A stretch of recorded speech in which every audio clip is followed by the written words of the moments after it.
Shalom, selamat pagi Bapak Ibu Saudara semua, episode family yang saya kasihi. Bertemu lagi dalam renungan harian episode family. Pagi hari ini saya akan memberikan judul renungan firman Tuhan hari ini adalah kacamata rohani. Kenapa sih kacamata rohani? Kenapa yang saya dapat seperti ini? Saya sempat merenung beberapa saat yang silam gitu sebelum saya memakai kacamata. Apa yang saya alami adalah waktu itu kelas 3 SD, saya duduk di bangku belakang. Nah terus dari saya duduk di bangku belakang, waktu itu zamannya sih pakai papan tulis yang pakai kapur gitu kan. Nah waktu ibu guru menulis catatan di depan, saya mulai nggak kelihatan tuh. Saya mulai menyipitkan mata saya, artinya saya mulai mau belajar itu apa sih gitu kan. Karena waktu itu saya duduk di paling belakang dan saya merasa aduh kacau, gue nggak kelihatan nih gitu kan. Akhirnya saya bilang sama ibu guru, "Bu, izin dong, kenapa kamu? Saya mau duduk di depan, nggak kelihatan." "Oh ya silakan." Saya bertukar tempat duduk dengan teman, saya duduk di bangku pertama. Tapi alhasil adalah tetap saya nggak kelihatan jelas yang ibu guru tulis, ya kan? Sehingga yang menyebabkan apa? Ketika saya nggak bisa melihat catatan dengan baik, itu mempengaruhi apa? Saya dalam catatan tuh lama, mengerjakan tugasnya jadi lama, nilainya pun berpengaruh jadi lama, gitu kan? Nah, terus sampai satu waktu saya bilang, "Bu, maaf Bu, saya boleh nggak maju ke depan lagi?"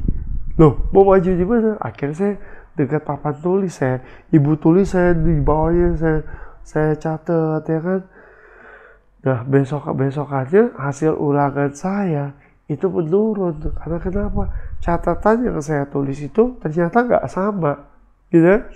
Catatan yang diberikan ibu guru itu nggak sama dengan apa yang saya catat, karena mata saya minus dan saya tidak melihat dengan jelas apa yang dituliskan. Dan bahkan ketika ibu guru menerangkan secara lisan, ketika mata kita minus itu tidak akan terdengar jelas. Apa yang mau saya bagi adalah seperti ini Bapak Ibu.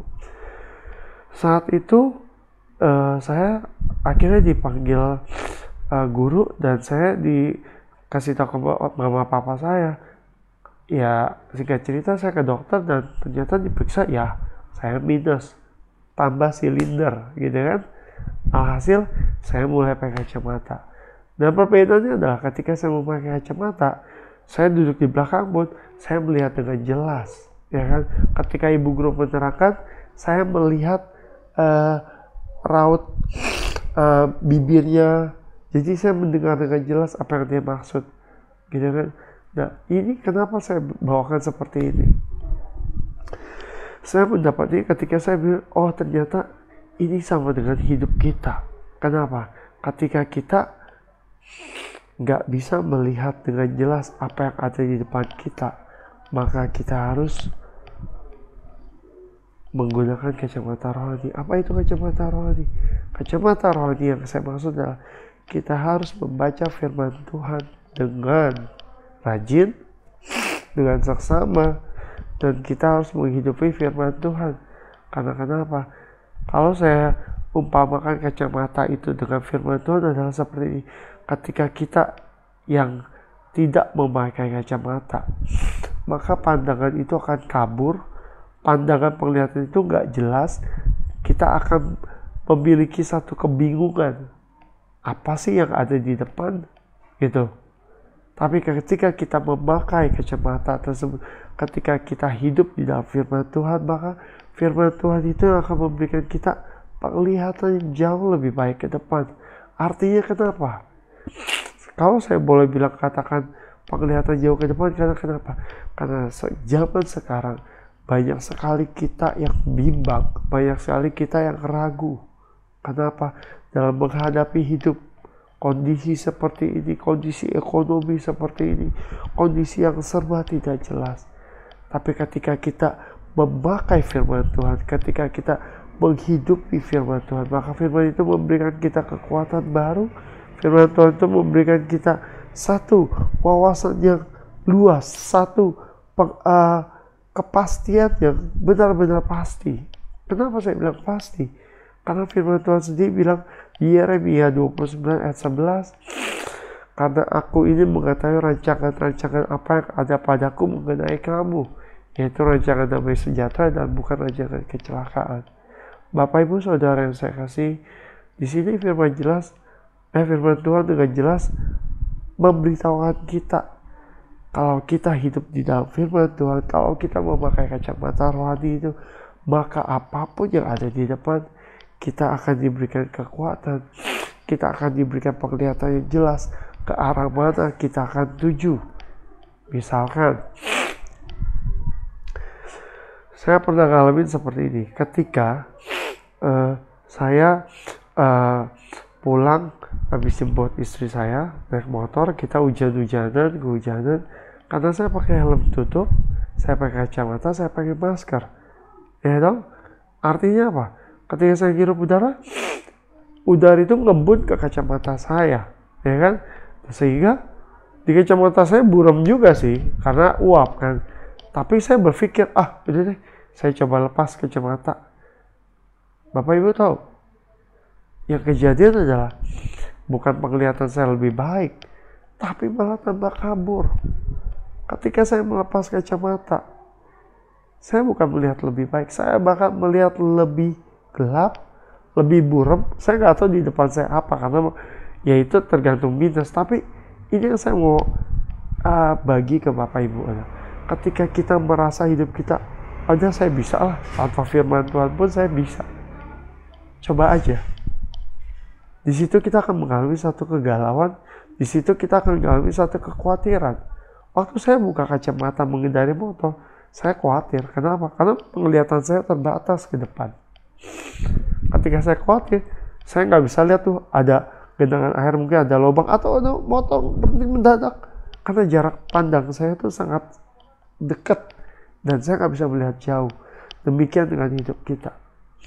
Ketika kita hidup jauh dari Tuhan, ketika kita hidup nggak hidup dalam firman Tuhan, hati-hati, karena kita bisa jatuh, dan kita nggak bisa lihat apa-apa di depan.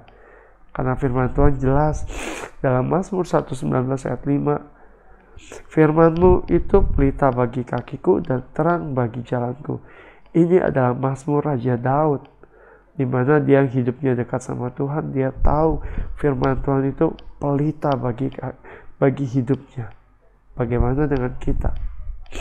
Apakah kita, anak-anak Tuhan, masih hidup di dalam firman Tuhan? Atau mungkin kita mulai menjauh dari firman Tuhan. Kita menganggap firman itu, sudahlah, saya udah sering dengar firman Tuhan. Firmannya kayak gini, saya tahu.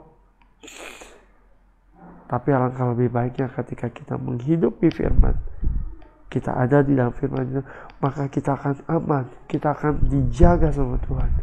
Karena kenapa? Firman Tuhan adalah ya dan amin. Ketika kita salah melangkah, ketika kita mau salah arah, ketika kita hidup di dalam firman Tuhan, maka firman itu akan memberitahukan kita arah mana yang harus kita tempuh, supaya kita nggak tersesat. Bapak, Ibu, dan Saudara sekalian, kiranya firman Tuhan ini memberikan kita kekuatan baru, memberikan kita wawasan baru. Ada satu analogi lagi yang saya mau bagi ke Bapak Ibu sekalian. Pernah nggak Bapak Ibu berpikir, kenapa ya kalau anak kecil atau anak remaja atau anak muda itu seringnya mengalami yang namanya apa? Penglihatan jarak jauh. Saya sempat berpikir, iya ya, kenapa nggak anak muda tuh rambutnya rambut dekat? Ternyata ini salah satu yang unik. Mungkin boleh dikategorikan, ini pengalaman saya, ini apa yang saya dapat, ya kan? Anak muda atau anak remaja atau anak kecil bahkan sekalipun, mereka mengalami satu kelemahan. Mereka mengalami yang namanya penglihatan jauhnya bisa berkurang. Artinya mereka bisa minus, mereka nggak bisa melihat jarak jauh. Seringkali hal itu pun boleh kita kategorikan seperti ini. Banyak kita yang nggak bisa melihat masa depan yang terlalu jauh. Karena kenapa? Semakin jauh, penglihatan kita semakin buram. Ketika kita buram, kita nggak bisa lihat hal yang pasti di ujung. Itu akan menimbulkan satu kekhawatiran. Ketika kita khawatir, itu nggak akan menambah apa-apa dari hidup kita. Kita cuma bisa nyalain Tuhan. Kita cuma bisa, kok gini ya, kok gitu ya.